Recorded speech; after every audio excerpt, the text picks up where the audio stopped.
भीम और दुर्योधन गदाइयों लेकर रंगभूमि में प्रवेश करते हैं। दोनों मदमस्त हाथियों की तरह एक दूसरे को घूरते हुए मैदान में उतरते हैं। सामान्यतः यह केवल एक प्रदर्शन होना चाहिए था, लेकिन भीम और दुर्योधन के बीच पुरानी शत्रुता अचानक भड़क उठी। उनकी लड़ाई कला प्रदर्शन जैसी नहीं, बल्कि प्राणघातक युद्ध जैसी लग रही थी। उनकी आंखों में ऐसा क्रोध था मानो अवसर मिले तो दोनों में से केवल एक ही जीवित बचे। जब वे गदाओं से एक दूसरे पर प्रहार कर रहे थे तो उन प्रहारों की शक्ति से धरती तक कांप उठी।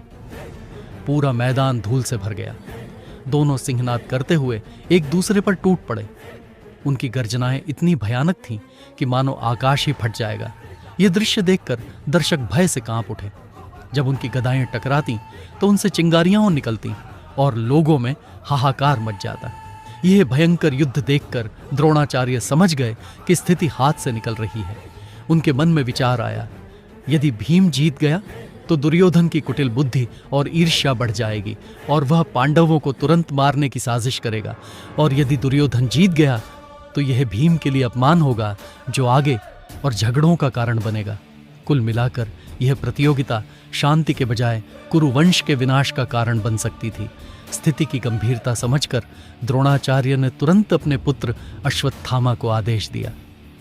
अश्वत्थामा बिजली की गति से उन दोनों वीरों के बीच पहुंचा और अपने प्रभाव से उन्हें अलग कर दिया। फिर द्रोणाचार्य स्वयं आगे आए और बोले, पुत्रों, यह केवल प्रदर्शन है, युद्ध नहीं, रुको। इस प्रकार द्रोणाचार्य ने अपनी बुद्धिमत्ता से उस संघर्ष को रोक दिया और उस समय आने वाले संकट को टाल दिया। लेकिन उसी दिन सभा में उपस्थित सभी लोगों को यह स्पष्ट हो गया कि कौरवों और पांडवों के बीच वैर कितना गहरा है।